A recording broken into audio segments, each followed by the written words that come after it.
Bonjour à tous et bienvenue dans ce nouvel épisode du Flash Lab consacré à la blockchain. Alors avant de vous expliquer un peu qu'est-ce que la blockchain, je vais commencer par un petit exemple qui va permettre d'illustrer son intérêt. Alors imaginez que vous vous rendez chez un commerçant pour effectuer un paiement par carte bleue. Lorsque vous allez effectuer ce paiement, il va y avoir plusieurs intermédiaires qui vont intervenir dans la bonne réalisation du paiement. Donc il va y avoir votre banque, la banque du commerçant, ainsi que des sociétés de paiement. Et quand vous effectuez votre paiement, vous et le commerçant avez confiance dans l'ensemble du système pour sa bonne réalisation. Et en échange de quoi, vous êtes prêt à payer un certain montant de frais. En l'occurrence, pour un paiement par carte bleue, ça va être le commerçant qui va régler ses frais. Serait-il possible de réaliser un système de paiement qui fonctionne sans cette notion de confiance ? Alors c'est là qu'intervient la blockchain. Alors la blockchain, qu'est-ce que c'est ? Alors ça va être une technologie qui va permettre d'effectuer des paiements sans avoir besoin d'autorité de confiance. Alors comment ça fonctionne ?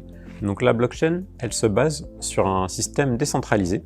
Donc vous allez avoir un réseau composé de plusieurs nœuds qui vont être reliés entre eux et qui vont mettre à jour une base de données de l'ensemble des transactions. Et alors pourquoi est-ce qu'on parle de blockchain ? Donc concrètement, cette base de données elle va avoir la forme d'une chaîne de blocs. Et chacun de ces blocs va contenir de nouvelles transactions. Alors les transactions qui vont être ajoutées dans ces blocs vont être validées par l'ensemble du réseau, via un mécanisme appelé Proof of Work.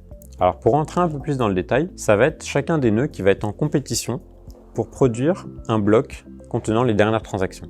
Ce système de validation des transactions a un intérêt très important, car une fois que les transactions vont être inscrites dans cette blockchain, dans cette base de données des transactions, les transactions ne vont pas pouvoir être modifiées. Alors que dans un système plus traditionnel, avec un paiement par carte bancaire par exemple, on peut imaginer que votre banque, pour X ou Y raison, supprimerait certaines de vos transactions. Elle n'a pas forcément d'intérêt à le faire, mais on peut imaginer par exemple que ce soit par l'intermédiaire d'un hacker qui viendrait hacker le système de votre banque et qui irait modifier certaines de ces transactions.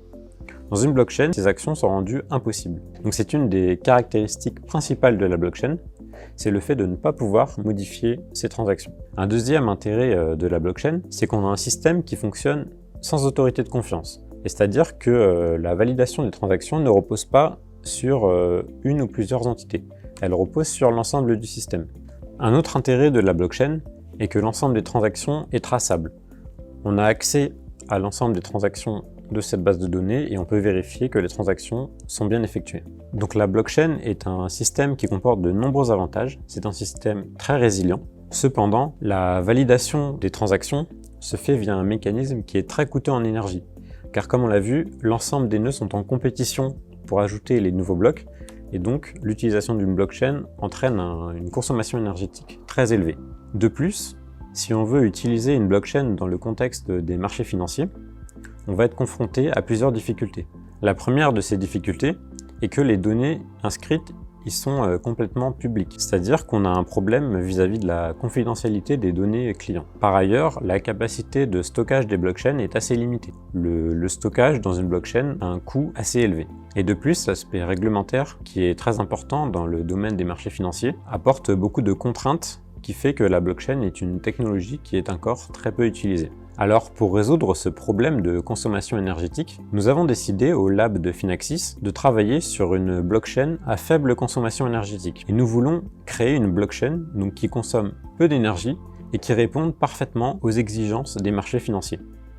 Alors ces travaux se caractérisent par la réalisation d'une thèse que je mène chez Finaxis en partenariat avec le laboratoire de recherche en informatique de Sorbonne Université, le LIPSIS. Alors si le sujet vous intéresse, je vous invite à suivre notre actualité sur la blockchain et nous organiserons prochainement un meet-up sur le sujet pour parler plus en détail de cette technologie.